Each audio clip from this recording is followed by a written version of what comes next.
Good day, folks. Sean here from Air Photography. So many people might be getting a new Osmo Action 5 Pro over the holiday season, and you're wondering what settings you should set it at to achieve the best results. Now, there's not really a one-size-fits-all for every activity, but I am going to share my most commonly used settings that help me achieve good footage. So the first thing I do is enable high bitrate, and we do so by swiping down from the top. We're going to go over to Settings. And we're going to scroll until we get to the option where it says bitrate, and we're going to change it from standard to high. Now that's going to produce higher quality video, but the file sizes will be a little larger. Now the next thing we're going to do is enable some pro settings. So what we're going to do is we're going to tap on this icon on the very right hand side, and we're going to turn on pro mode. And from here we're going to adjust a few things. The first is white balance. By default it's going to be set to automatic white balance. That's basically the color temperature. Now the Osmo Action 5 Pro does a pretty good job because it has a built-in color temperature sensor right there at the front in the O. But depending on the lighting conditions, that can sometimes cause some fluctuation with the color temperature. So what we want to do is set our own color temperature. And what we're going to do is click on the white balance. And right now you can see it's set to automatic white balance. But we're going to go to manual.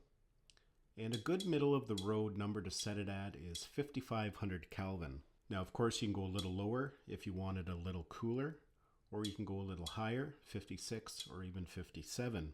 Myself, I usually keep mine at 5500.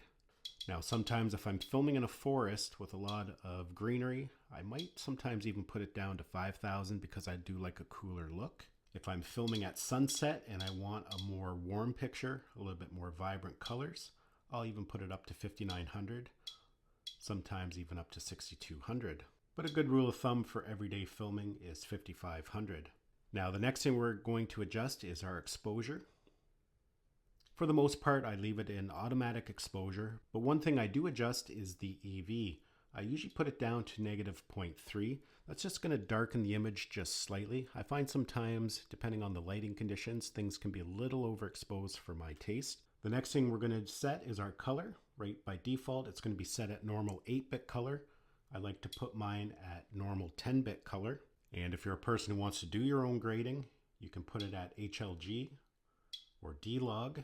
That's going to produce a more flatter color, not as much color. That allows you to go in and do your own grading in post. But if you don't want to do your own grading, you can leave it in normal 10-bit. You're still going to get the benefit of 10-bit, but you don't have to grade it yourself.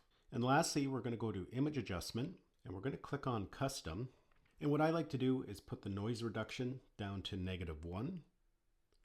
And I also like to set texture down to -1 as well. Texture is basically sharpness. DJI calls it texture, but I usually put that at -1, sometimes -2. At -2, you can always add a little bit of sharpening in post if you find it needs a little bit more sharpening. In my opinion, -1 just looks really good. It's not over sharpened, but still has a lot of detail. Now, when it comes to filming and resolution, I tend to film at 4K 60 most of the time. The reason I film at 4K 60, it does allow me to slow the footage down by half if needed. Now, if it's a dark environment, I will put it to 30, as you will get a better exposure at 30 frames per second. For stabilization, most of the time I'm using Rock Steady. If I need a little extra stabilization, I will put it to Rock Steady Plus. But you can see there, when we put it to Rock Steady Plus, it does crop in quite a bit. But Rock Steady, for the most part, does a good job. And for the most part, I tend to film in wide. The only time I'll usually film in ultra wide if I've got this on a chest mount and I'm getting point of view shots and I want a wider field of view. But for the most part, wide does a good job. There's not as much distortion and you're still getting a relatively wide field of view. And lastly, one thing I'll sometimes do, depending on what I'm filming, is I'll turn on grid lines. If we swipe down from the top, again, go to our settings.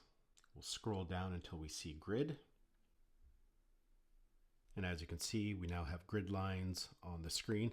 That really helps compose shots, and it can help you make sure that the horizon is level. So yeah, folks, those are my most commonly used settings when filming with my DJI Osmo Action 5 Pro. As mentioned, there's not a one-size-fits-all for every scenario. Some people like to film at 24 frames per second if they're trying to get a more cinematic look.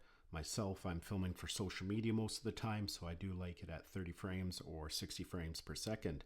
Hopefully you enjoyed this video and found it had value. Give it a thumbs up if you did. It's always greatly appreciated. Thanks a lot for watching, and we'll see you in the next one.